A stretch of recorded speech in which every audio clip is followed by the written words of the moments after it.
you're successful, but what's the metric for success? What's successful to you? That's not the only thing I do. So there's got to be something else that can define us. When you have a job that you're proud of and you have money to back it, you're very happy to share that with people. Maybe the job isn't what they're most proud of. Maybe it's raising their child. Maybe it's getting this education that they just got. Maybe it's that they're an amazing baker and they just do it at home. If that's what they feel defines them, I'd rather know that. Everybody describes it like when you leave America, it's like almost a breath of fresh air. It's a pause from like the fast-pacedness of everything. Yeah. Underrated, we the underdogs, underestimated. Let's rock. What's up, guys? Welcome back to the Totem Podcast. Of course, I'm your host, Monico Carrillo, and of course, we got Erick Carrillo. I'm your other co-host here on the show. But guys, before we get started, remember, if you guys like the conversations we're having here on the podcast, if you guys like the interesting guests we have on each and every time, please give this video a thumbs up, subscribe to the channel, and share it with one other person. That's all we ask for on this channel. But guys, please welcome to the podcast where an act of rebellion is the question. Cool. So today we got an important guest. Today we got Matt Gordon. What's up, man? I don't know about important guest, but I'm a guest. No, you're important. All our guests are important, and so. There you go. And you're important to us. There you go. I like that. I don't want to devalue the brand, but I'll do my best today and see what I can pull off. And I mean, you're also important here to the neighboring community. You know, I still don't know how to take compliments, so I'll just say thanks. That I don't know how to respond to those just yet. You responded to Eric's compliment perfect when he said he got beautiful hair. Yeah. It's well, maybe I love the hair. That's just my jam. It's like it's a part of me as a human being. Whereas like what I do, it's what I do. But I also, man, we were just talking right before this. Life is weird, and being able to be in a position I'm in now to do what I do, I wouldn't have bet on it. Yeah, it's what we talk about all the time. It's like you gotta be ready for what happens. Right. Think on your feet, and just life's crazy. It can throw just different curveballs at you. Like if I would look back on my life a year ago, I would not have imagined I would be here where I am today. Yeah. Just in this room right now talking to me. Exactly. Yeah. So people don't know a little bit about you. Give us a little breakdown. Okay, so I always love these questions, and I find in American culture, we always talk about our jobs first. That's like defining who we are. I don't think that's exactly who I am first. I would consider myself to be an autodidact lover of knowledge, somebody who loves his family, his friends, loves to give back to community, not just in work, but in personal life, but also a lover of reading books, video games, movies. I'm quite fond of astronomy. I love looking at the stars and just imagining the vastness of everything around us. Big into philosophy and history. In fact, I want to pimp this book out real quick. Is Yuval Noah Harari's *Sapiens*. I'm reading it right now. Shout out Katie for buying that for my birthday. It's a good book.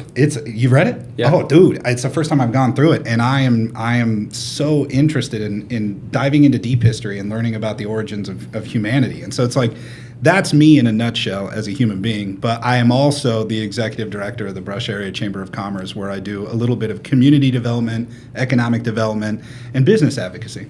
That's great. I love your answer because you said my job doesn't define who I am. Absolutely. And then you actually like told us like who you are, not what your job title is. Yeah. Why do you think? I mean, let's go right off. Jump the bat. in. Let's do this. Jump thing. in. Like, I love this. Well, so why do you think that is? Like, people do that because that, like, sometimes when I ask it, I mean, it's kind of like a trick question because everyone's like, I do the XYZ for a living, and everybody attaches like how much money you make for like how much respect they're going to give you. Always. Like, oh, he got the title. Oh shit, you know. Yeah, I think I touched on it a second ago. And this may be me just not having a wider global perspective, but I would argue in American culture especially, work is who we are in a lot of ways. We define ourselves by our jobs when we're asked who we are. That first question is, well, what do I do? Why is who we are what we do all the time? Now, actions definitely define who you are, but I work 40, 60 hours a week in that time frame. That's not the only thing I do. So there's got to be something else that can define us. I think the other half of it potentially is status. When you have a job that you're proud of, and I'm very proud of what I do, I love what I do, and you have money to back it, you're very happy to share that with people. But I find that I work with people from all walks of life, And those people from all those walks, maybe the job isn't what they're most proud of. Maybe it's raising their child. Maybe it's getting this education that they just got. Maybe it's that they're an amazing baker and they just do it at home. If that's what they feel defines them, I'd rather know that than try and understand their day-to-day 9-to-5 stuff. But American culture is fascinating in our obsession with work. And I see this all the time in my own work. Business owners are hyper dedicated, right? They are all the time working their butts off to make their businesses successful, and their business becomes their life. Many of them find success in that, but I've not met a single person, and I do have a lot of old friends, not a single one on their deathbed that said, I wish I would have worked another hour. I think in my experience, they've said, I wish I would have had more time for my family. I wish I would have had more time for the things that I love and enjoy. And my thought process is that's really who we are. But it's this overarching work culture in America where work is us. And I'm just not connected with that. Yeah, I've been to Mexico like a couple other times, and I've seen it like too. Like I watch like other people who are in different like other countries, like in Europe and stuff, and it's just everybody describes it like when you leave America, it's like almost a breath of fresh air. It's like it's a pause from like the fast pacedness of everything, and everybody's just like, gotta go do this, gotta go do this, gotta get this done, and then everything, and then people just like take a step back, and when they leave America, I'm not sure. Well, I think it's like that work culture you're saying, but I don't know like where that came from. Oh, that's weird. I don't know. I think maybe the rugged individualism born into us from previous generations desiring to see us achieve the same levels of success that they achieved. But I think society changes over time. The values of that society change over time. And while I definitely think hard work's never going to go out of style per se, there is something to be said about the value of leisure and enjoying life. I mean, this is it. This is all we get. And if all of it's going to be dedicated towards making money and grinding, that's awesome. You're going to find success in a way that you might never find if you're relaxing all the time.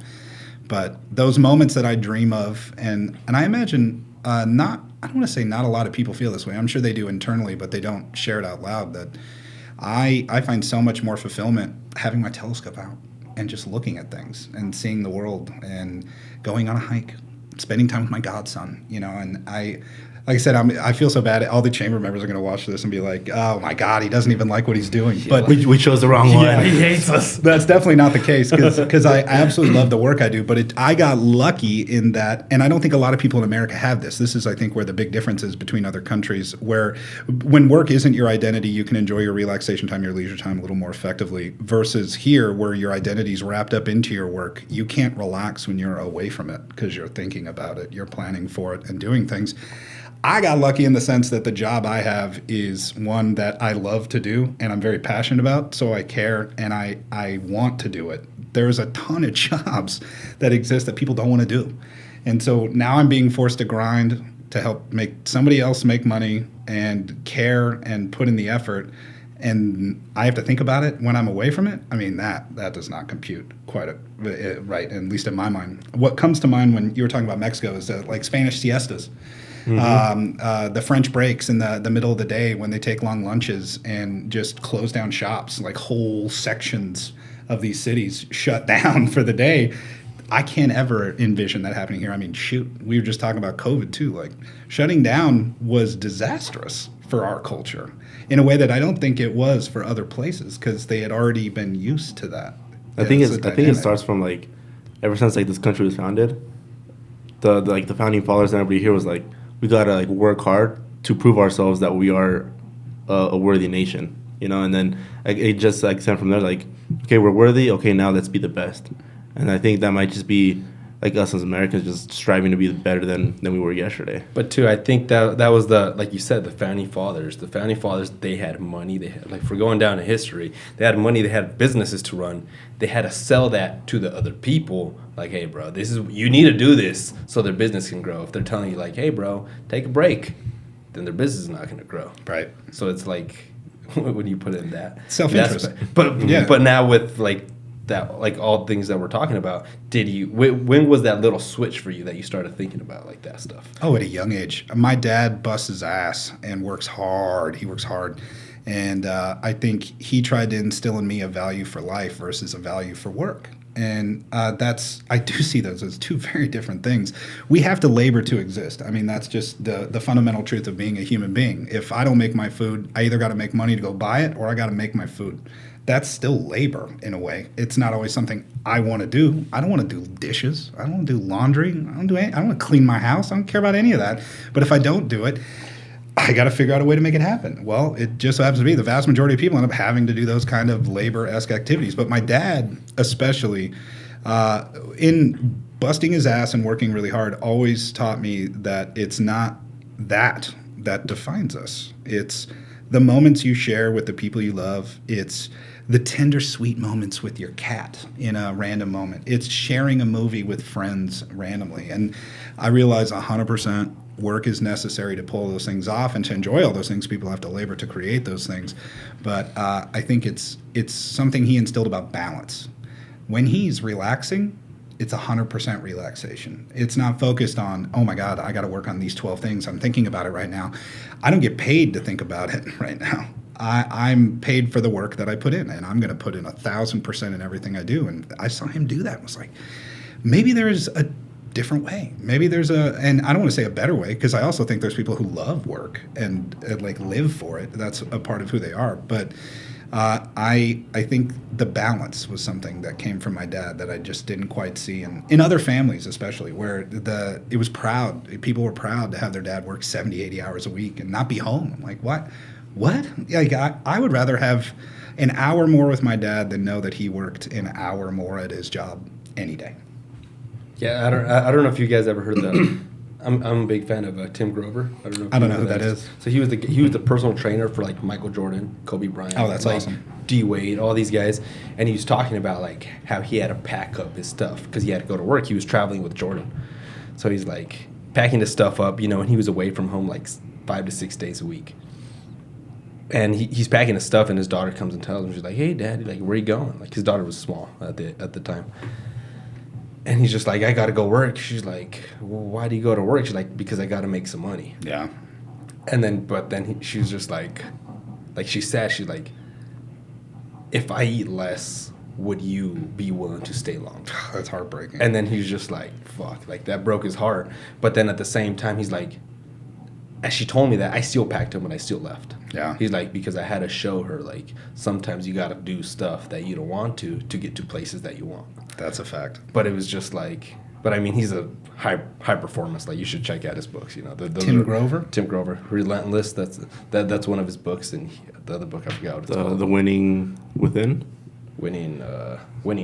I think that's what it's called, Winning. I think so. You're gonna have to write that down. I want to take that. But those are good. Those are great books, and I mean, he was, high performer. Like, he's the top of the top. But I mean, because it worked out. Yeah. But then, how many times do people do that and it doesn't work out? Like, To make the false promises. That's what, like that. I'm gonna keep doing this for a little bit longer. Just wait, and then I'll like take some more time off and then spend more time with you. But then that day never comes. Right? Or that's the entrepreneur, what they're scared of. Like, what if I do this? Like, you work with entrepreneurs like all the time. Yep. What if I do this for like 5 years and then it fails and then I got to start all over again? You know what I mean? So it's like that.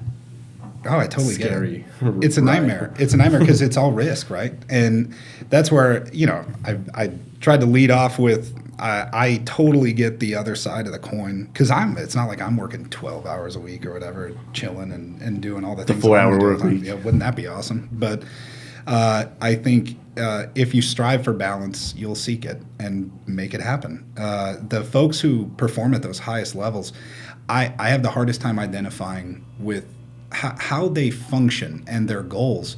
But at the same time, because I work with so many business owners and entrepreneurs, I absolutely respect it if that's their choice. And I think in the same vein, it's still risk on both sides of the coin. I'm risking my time with things that I care about and love to focus on my business and become more successful versus I'm risking my time to become successful to focus on the things I care about is where I think it comes back to that balance. The priorities. Right?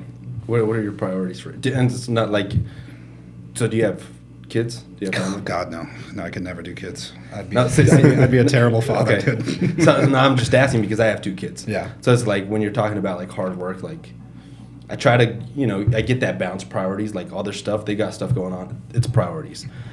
But too, it's like I have rules for myself. Yes. They can't wake up and see dad still fucking laying there. Oh, Like still absolutely. sleeping. So I got stuff and I got to show them sometimes I have to do stuff I don't want to get to places you don't want to. Yep. Or like they have to see me go through pain, like if I'm working out or if I'm just doing work, whatever I'm doing, so that they can, see that they can achieve stuff and they can do hard things also and they're going to be able to get through it and. Absolutely. But it's like there's a balance to it though, because then Yeah. you go too much and then it's like I missed dinner again. Where does it go? Yeah, I missed the game because I was doing something else. And, Exactly. And I think that coming back to my pops, I remember him sacrificing work to coach like a basketball team when I was in middle school, and he just made the time. It was something. Those memories, gosh, you can't buy that with work. You just can't buy it with money. The game-winning shot in a middle school basketball tournament, my dad hugging me, telling me I always knew you could do it. If he was at work that day, I think that memory would be a lot different. And I don't want to put it on parents. God, sorry, parents, guys. You need to work. I'm not saying take all your time off and chill at home and sleep and play video games and stuff. But it really does come back to the balance. And priorities in life, to your point, I love this notion of the duality, the broken duality of man, that we have to suffer to find success, that we have to go through pain to know the good things in life, that I wish it wasn't like that. I think all of us do. I think we all wish good things would just be good things. But how sweet are the good things when you've struggled to get to it?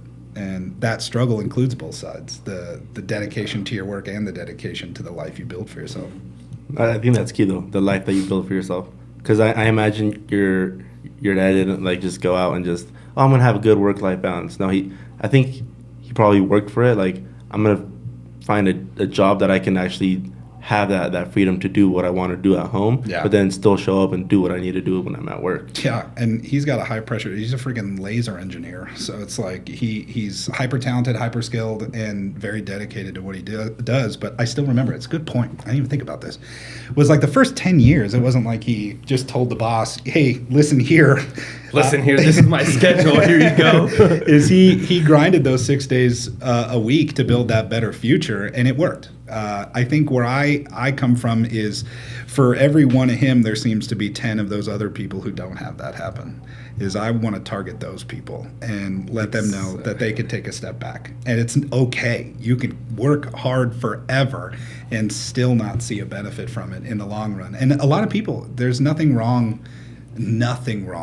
with dedicating your life to the jobs that you have. But I think as time starts to pass, generations start to express. No, you're good. Generations start to express their desire to enjoy life in their own ways. That these things will pendulum flip. A new generation comes in and values leisure, and then their kids see how lazy they are, so they go, I want to work harder to get those better things, and the culture shifts. But we have this, I think about this kind of like unnaturally quite a bit, but something that you had said earlier about America being the best. I think we have the best in terms of idealism, the idea that you can be anything, that opportunity is abound, and that you can achieve anything at all. But if you're really critical about the stats of American success, I don't believe that necessarily stacks up against a variety of other countries. We're killer in military spending. We're absolutely enormous in consumer index and spending on products and goods and services. But I think if you ask for quality of life, I don't know if we would rank as high as other countries. Yeah. Luxembourg looks pretty awesome. Yeah, and then to add on that, it's like you're saying you like the ideology portion of it, but you're successful, but what's the metric for success? What's successful to you? A lot of people are like, successful, I got a brand new car, Yes. we're talking about it the other day, or like, we got a new car, but then it's like hail. Like, oh my God, my baby's gonna get torn. Like, dude, if you're that worried about your fucking car, don't buy a new fucking car, dude. Like, If you're that worried, you probably can't afford a car. you probably can't afford it. That's why That's you're it. scared it's gonna get damaged. Because if That's you can it. afford it, you're gonna be like, shit, I guess I'll just take it to the shop. Yeah. Get it fixed up. Yeah. No worries. But it's like, what's people's metric to success? I think it's to perceive to other people that they're successful by having materialistic things. for a lot of people. Consumerism and capitalism, which I think are two incredible ideologies, and they've transformed. Say that again. Consumerism and capitalism. Okay.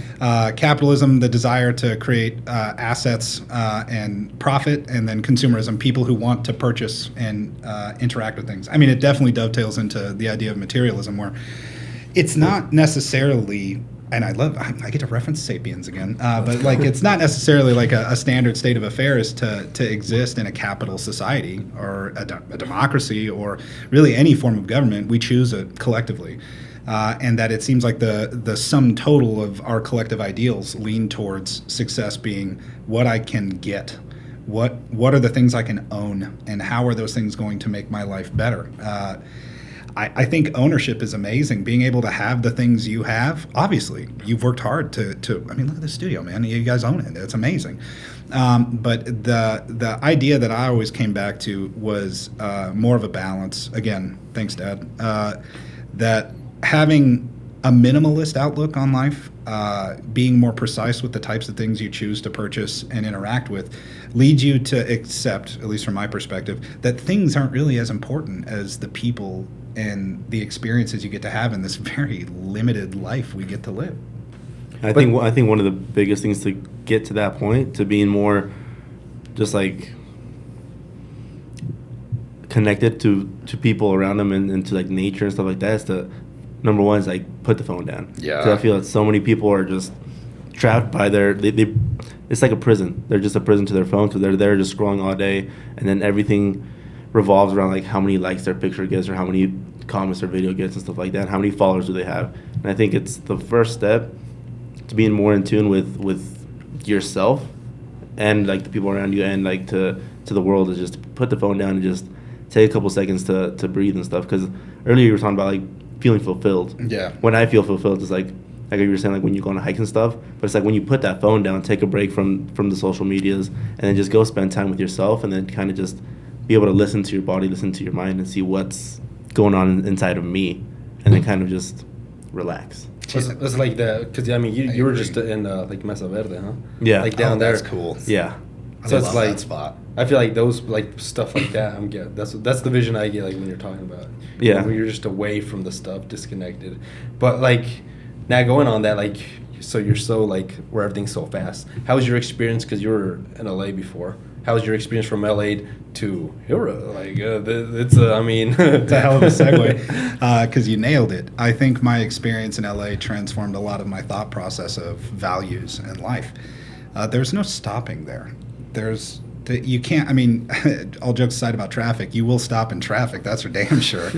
But your mind doesn't stop. Your goals don't stop. And I still distinctly, I haven't thought about this in a minute, where I would go to these meet and greets with people and go schmooze and all the networking bullshit. And the question you led with to start this off, you know, tell us about yourself. What are you about? What are you? It was never that there. It's what do you do for me? How is this conversation valuable for my time? And am I going to get something from this interaction? Where literally, instead of the product being the product, you become the product. And the more and more I thought about that, I just felt like this is not wrong, because it's obviously successful large industries that have dramatically changed the world. But didn't feel right. Didn't sit in the gut in the way that I was expecting, and where I got to leave and go elsewhere. Talk about fast-paced, slow-paced. Although Brush has its own 6-speed transmission, so to speak. Let me hear the gears of the trans. You know. But there is I mean, shoot. You talk to any rancher, you talk to any farmer, they're going to tell you they're slow. Man, they're busting their ass. You know. But the small town vibe of being able to get where you want to go right away, being able to relax with people and connect with them on a porch. I mean, I'm not going to go say howdy doody to some guy seeing an apartment complex in LA. I'd get punched in the head.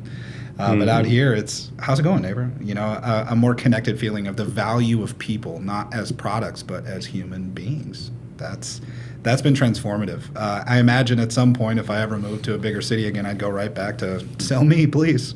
But I hope I don't. I've come to really love the idea of enjoying life and enjoying people as they are, and seeing them as they are in a place like this is just so rewarding. It's not to shout out another podcast on a podcast, but that's something I love about what Larry does, is taking people from everyday walks of life and giving them a platform, not even like people in positions of any authority or influence, but just like friends and family. And he had his mom on once. It was awesome. Shout out to Larry. Yeah, Shout out to Larry. Full Sorry. podcast. We'll charge you for the ad, bud. We'll send you the bill. Yeah. No, but like our realness, like that's who connected us, Larry. You know? Yeah. So Larry's like, hey, you got to have these guys on, and we've been on his podcast. He's been here, you know. So it's awesome, you know. I love this too. I like the idea that I started this podcast off telling everybody I hate work and I'm lazy. America's not the best, and I tell everybody to go stop working immediately. That's good. Killing it, man. Love it. Well, I mean, if you look Nailed at it. like other metrics and stuff, like I wouldn't say America's the best right now. No. It's a little too woke for my liking. So America or yes, certain yes. places? Well, certain people, certain places, but then as a whole, if we're looking at as America as a whole, we're too woke. Too We need woke. What do you mean by too woke? just the all the idealisms there are like right now, like that there's what kids are being taught in schools isn't really what kids should be learning at that God, I certain don't have ages. kids. Because I mean, we had a lady here on a few months ago that she was talking about like all the terrible things that are going on in like Boulder schools, that they're having like drag shows and stuff for like little kids, and they're without like parents' consent. They're having like these after school clubs for kids that really I mean it shouldn't be. I mean they can Yeah. if they want to, but then they're trying to do it without parents' consent. They're trying to like limit parents' rights in schools and stuff like that. It's intriguing. I'm going to challenge you a little bit. Let's see if we can have some fun with this. As I understand it, I'm a data guy. I love stats. As I understand it, the vast majority of schools still say the pledge with the word God in it, and yet that's not primarily the only religion in the United States. No parental slips, no requirements. But I thought we were a secular nation, so in that regard, I would say if you're a traditional in that regard, that's great for you, but not everybody is. And so how do you define a curriculum that can broadly go across all of the spectrums of different parental interests? And again, thank God I don't have kids. I don't want to deal with it. But the other thing... But in all fairness, you are kind of like in a position of like power, I guess. Yeah. So, I mean, you do have to kind of deal with it to an extent now. How do you mean? Because like if you're part of the, because I always talk about it with like my parents. They're like older. They're like, oh yeah, we don't have kids. We're older. We don't have kids. Like yes, but there's kids in your community that you should, you know. I think I support them in my lane. My lane is business, and I do work with the school district occasionally, but I'm not interested in defining curriculum or trying to tell parents how to raise their children. I really don't think that's even my place. No, I don't think it's. I think it's the parents. Yeah, it should come down to the parents. Yeah. But even like the drag show stuff, I have no problem with it. I don't care. When it comes to the idea of what parents prefer, then the parents should say, I don't want this, and then push against it. And really, there's only a couple options. Vote out the people on the board who aren't doing what you want and get other people in, or deal with it. And that sucks, but that's one of the downsides of the tyranny of the majority in United States democracy is if you're the minority on what people prefer in a particular region, like I don't think we're going to have drag shows at Brush High School anytime soon, then you'll have those ideas reflected based on those areas. And if you're like a hyper-conservative person who moves to Boulder, man, you clearly did not do much research on what that community is about. Yeah, like I'm sorry, man, but you did not look that place up. I know it looks pretty, but it might not be what you're jiving with. Maybe change it, you know? I think my biggest issue with it is like when schools try to do it behind like parents' back. Yeah. Without them like knowing, like you said, like the pledge and stuff. Like everybody knows that they say the pledge that when like the bell rings, that the first thing they do when they get into school and stuff. So like everybody knows this. Like for the most part, people are cool with it, and then if they're not cool with it, then there's other places that don't do it. I'm sure like in other private schools and stuff You like can that. opt out. Or opt although out. I highly doubt you opt out in this community. So it'd Yeah. be a whole different ballgame. But my biggest issue with this is like people are just trying to do it behind parents' back. Is it, and so I want to dive deep. I want to jump into that. What is, at least, okay, coming back from stats and connections, let's just talk about the feelings of something like this. What is it about that is like inherently bad in your opinion? And if it's uncomfortable, you don't have to say, I'm just curious. No, I mean for me, it's exposing kids to that when the parents don't want their kids to be exposed to that. Just that. Just that. Like if there's parents who want to expose their kids to that, by all means, it's a free country. Go do whatever you want. But my biggest issue is like when parents like they receive no like notice of it or no like invitations or anything, and then they just start doing it without any prior notice. And then when the parents like push back and stuff, then there's like a lot of like. Yeah, because so I know a person like personally, like I know her personally. Her daughter was going through that, and she was in Fort Collins. Like they were going through that, and they were trying to push the like transgender stuff on her, and they're like, "Don't tell your mom. Like we'll do it here, you know. Don't tell your mom." And this is actually like one of the biggest cases in Colorado right now. Jeez. Like it's literally just like going through and settling and stuff. And we're actually fixing to have her on the podcast because they were trying to do it behind her back. Like you said, out here is just like it's different. Like out here, it's not going to happen. Like I mean, I live in Wiggins. I mean, out here is not going to like it's not going to happen. 0.001%. And I tell people like, oh, like people like you're saying they're crazy, and I was like, in some areas. Out here, we're like in a completely different world from like totally Denver, Greeley, wherever. Totally different. But it's just like, it's happening. It's real, but. It's intriguing. You know, for me, I carry more libertarian ideals when it comes to personal freedoms and things that usually the issues come about because people are trying to cooperate in some way and they fundamentally disagree on either morality or the structures of morality that we build for ourselves. Where I'm very much like, do whatever the hell you want. I don't care. If you want to be transgender, awesome. Yeah, exactly. Enjoy it. Yeah. Live that life. Exactly. Be as trans as you want to be. Because this is America. It's still a free country. You can do whatever the hell you want. Absolutely. I love that. I think the responsibility of schools is to try and teach the reality of life, if I had to make a case for why schools exist at all.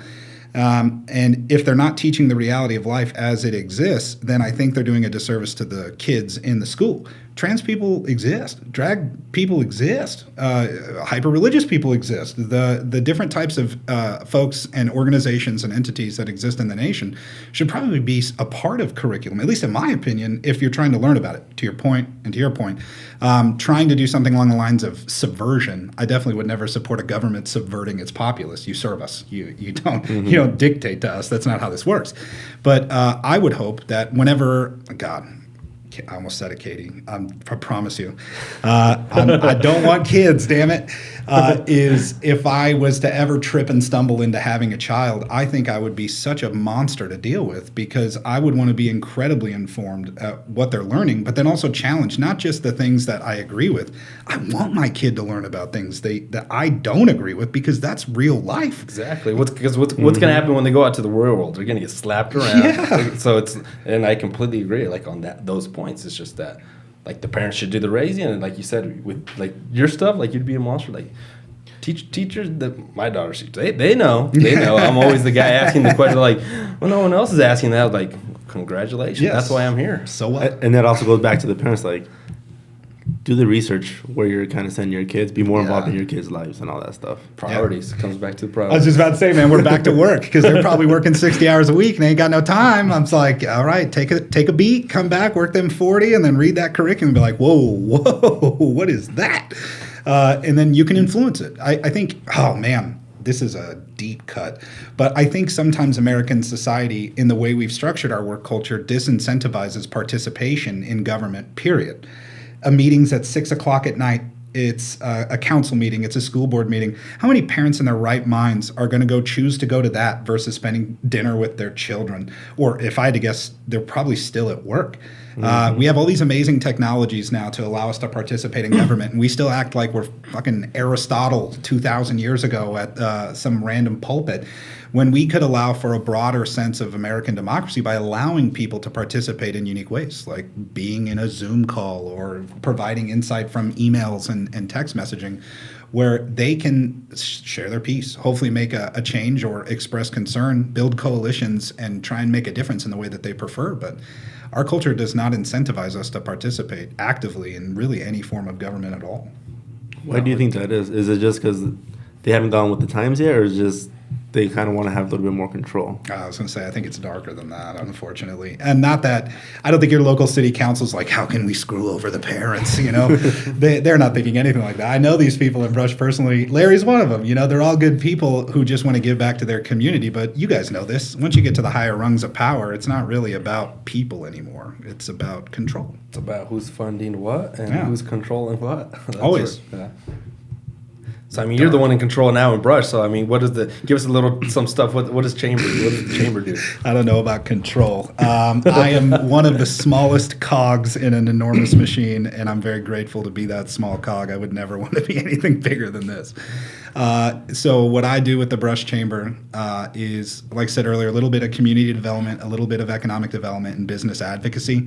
Projects include things like securing grant funding for the redevelopment of historic properties, selling properties to new developers to incentivize new business to come to the community, attracting new businesses to Brush, and then providing advocacy to our local businesses, either through policy advocacy, say things like city business incentives or programs that I think might affect them from the city, as well as the knowledge, the things that they need to know from their different spheres of influence, may it be groups that are working within Brush for specific projects, or like elected representatives, and then sharing that information with the business owners who, much like parents, are probably working and busy and don't have the time to do a lot of the things that our chamber does. This was a big transition from what we originally were doing. When I was an intern for the city for a couple of years, I found that the chamber, when I worked with them, was more of like an event planning organization, and they did great work. Events are a tentpole about community, and Festival is like such a huge aspect of what makes us grow as people. We connect in ways that we just don't expect, and I love doing our events. Oktoberfest is amazing, and the other ones that we do, but I wanted to show the chamber off in a way in new strategies that would showcase that we can be a tangible benefit to the owners who give us their hard-earned cash to be a part of what we do. Yeah. So in your opinion, are you guys like looking to grow more? Because then if you grow more, it kind of loses that small town aspect if you grow too much. Because everyone's like, yeah, we should grow more because we're going to get more. But then if you grow too much, then you're going to lose what you just have. It's an interesting balance. Preliminary numbers off the top of my head, there's 400 to 450 businesses that operate within Brush, whether it's an at-home business, an online business, or a brick and mortar. Really? 400 approximately. That's quite a lot. bit. Yeah, you wouldn't expect it in small communities, no. but you also got to consider take a 10% off for businesses that don't function, a business that somebody started on Etsy, take another 10% off for businesses that are defunct but still are existing in like an LLC name or some type of like sole proprietorship or something like that. Really, the number of viable businesses to target for a chamber in a community the size of Brush is like 350 at most. We sit at 160 members right now, and would I love to have all those businesses involved with us? Hell yeah, I think that'd be amazing. But I would never really seek to extend too far. It is in our name, Brush Area, but I wouldn't seek to extend too far beyond Brush in any type of the work that I'm working on. I loved working with Andrew before he took off. I don't know if you guys ever had a chance to meet the Fort Morgan Chamber Director, the guy who did a lot of the HGTV stuff. And I think he had a similar mindset where, we both have area in the name, but we want to dedicate to the communities that we're working in the most. That if we get too big, like a Morgan County Chamber idea, which we've definitely discussed a few times, I do agree with you. I think we would lose that personal touch that we share now. I mean, I get to just like walk around Main Street, like I'm in the show Cheers, where everybody knows your name. And I think that would probably... You're a celebrity of Brush. That's not the intention, but more along the lines of, because of the personal relationships we've been able to build, it's not, hey, this is business owner A that gives us these dues and this is the money we're going to use from what they give us. It's, that's Melinda from Treacherous Waters. She sells badass games. Thank you so much for supporting what you do. This is Rob from the Brush Art Center. Thank you so much for making, the amazing pieces of art you do for our community. This is Matt Cassie from Obsession selling cool trinkets and weird adult stuff. It's Patrick at the Sands. It's those people that I think we lose if we go big. Yeah, that's what I think is cool. Like, them by name. And if you get too big, like, you're not going to be, it's going to be very hard to memorize everybody. I couldn't even get your guys' damn name right before we started. What's Erick and Monico. Who's who? No, hold up. Monico and Erick with the CK. Yep. Oh, That's what's up. Dang. Basically, it took me an hour long to like lock it into my brain. I think anybody who knows me out there knows I'm absolutely terrible with names, but I like the idea of being relational. You know, there's a value to the handshake, especially in brush, where I love digital, I love social. It leads to a lot of really amazing things, but there's nothing that beats a conversation over breaking bread and just connecting as people. Yeah, and I feel like we lost a lot of that over COVID, and then trying to just build our way back to just being able to actually. Now it feels like it's starting to kind of get back to normal, but it still feels like the times before COVID were so long ago. Yeah, it was like, what, 15 years now or something like that? Something like that. How do you get more people to join the chamber? That's an intriguing question because I'm the worst salesperson in the universe. I really don't like to try and trick you into joining what we do. What I like to do is rattle off all the things that we are doing and trying to do, and if you see value in that, join up. If you don't, I respect that. And hopefully we can do something in the future that you will like and you'll want to be a part of what we do. Natalie, at some point, if she ever decides to watch this podcast, she's my office coordinator. Shout out, Natalie. You're amazing. We're calling her out now if she ever decides to watch it. She's not a podcast person per se. And so, but if she did, she would be yelling at me through the camera right now because she's really the true salesperson for what we do, is very good about getting the word out about the chamber and sharing it from a sales perspective. She did sales for a long time. I'm more of like the flighty, creative musician guy that's just, I don't have those skills. And I don't pretend to. I would sound like an idiot if I tried to sell it from that perspective. But you know what's something that I respect, because it seems like you're transparent, like who you are, like all the time. Because there's a person told me that you were going to say that you were going to give all the credit to Natalie, that she's the one behind it. Natalie kicks ass. So that's what I'm saying. Like, you're saying it now, but it's like, first I can be like, oh yeah, maybe he's actually just saying that, but it's like, there's other people that are saying that too. Really? Like That's incredible to hear. Well, yeah. I'm thank you guys. I don't know. Again, I don't know how to take compliments. Thanks. Except by the hair with the windy hair. I could always take getting out of the car with the slow motion wave. Yes, billowing. No, and it's not just Natalie. Natalie does a lot of amazing work. Patrick is one of my board members, owner of the Sands, owner of the Hall in Fort Morgan. He is, I mean, that guy. You know how people have like a guy for things? It's like my paint guy, or I have my camera guy or whatever. I don't have any of that. I have a guy. I go to my guy, and he gets me a guy. Patrick is my guy. And I just love going to him because hey man, do you have a giant recyclable plastic shredder perchance? He's like, oh, yeah, let me just call somebody real quick. Who just has that? You know, like, just sitting around. And he just does, you know? I love that about him. Mikhail Mates, my vice president, he does the vast majority of our digital, social, and website. And he's 23, man. He's turned into one of my closest friends in the world, especially out here where I was so happy to connect with people at this level. Them and a group of, I don't want to just rattle names off forever, but they're the real success of what we do. I am the smallest piece there. All I'm trying to do is build hope and uplift the people that invest their time into what we do to the highest levels. Their success is my success. It's not the other way around. But you're the one kind of organizing it all together. No. But see, that's what defines a good leader, because a good leader can get other good leaders to do something. You know what I mean? Like, I don't know how, but yeah, to coordinate it to an extent. Like, well, because Brush didn't do that before.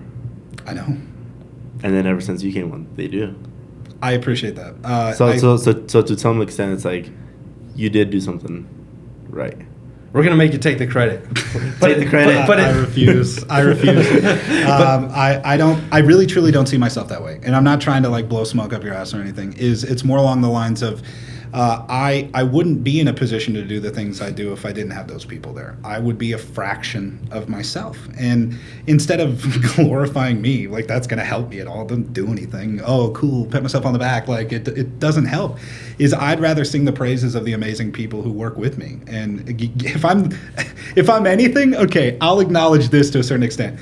I'm a glue guy. Okay, I'm the guy on your NBA basketball team. I'm not going to score 50 points a game. I'm not going to get 20 assists. this. I'm not the Joker, but I'm Brown, man. I'm the guy that is going to fill a couple points every once in a while, but be there in the huddle like, guys, we can do this. I believe in you. Everything's possible. Let's do it together. That's where I love being. Yeah. I love it because the team's not going to go far if they don't have that Brown on their team. That's right. So, and I was ready to tell you, how do you get attractive people to you? By becoming an attractive person. Oh, gosh. So it's like, thank you. It's the hair again. It's the hair. It's the hair. The hair just keeps coming back and back and back. No, but like in all seriousness, it's like if they're seeing that you're doing a shitty job, you're like, I'm not gonna go work with them. Yeah. But if they're, you know what I mean? I know you're not gonna take the credit for it. I refuse. But it's, I think that's what it kind of evolves and stuff. But so what are some like things you guys have going on for the chamber, like coming up soon? Okay, so we host the beer garden at the rodeo every year on July 2nd, 3rd, and 4th. You'll see me and Natalie in there slanging beers. Like slanging beers, or like slamming beers, or like passing them out. I mean, we might slam a couple. I'm not going to argue about that. But I think, no, we're going to be selling them. We've been doing that for, I think, 8 years now. It started before I started up. We also do the July 4th parade. We coordinate that with the city, PD, and then a group of volunteers. Again, Mikhail helps put together. I don't want to say helps. He fucking puts together everything and does it. I just tag along for whatever he wants to do. But Natalie and another group of volunteers help get everybody coordinated, and then we send the parade out. We've been doing that for years now. I don't even know how long. Yeah, I the parade's the one that's like around here. That's the one that's most known. It's big. But beyond just our event planning, like I said, I think event planning is only one half. I don't see one half, 1/4, 1/8, 1/6. I don't. One small chunk. I have a liberal arts degree, so I don't really have a lot of the math knowledge, but. We were able to negotiate with the city of Brush to expand their business incentives this last year. The largest amount of money they had ever set aside previously was around $16,000 for a combination of different incentives. I think where I like to fit in is I like to ask ridiculous questions, and so it's like, what if you give us like $100,000 and see where it goes? And I'm like, okay, let's do that. And we ended up getting $100,000 for the year. We've paid out $16,000 in business incentives for facade improvements and business improvements in Q1 of this year. And that's a huge aspect of our business advocacy portion of what we do. We were able to secure a grant for Central School. You guys know that big old 50,000 square foot building right off Colorado in downtown? Yeah. Mm-hmm. It was vacant from 1997 until still now.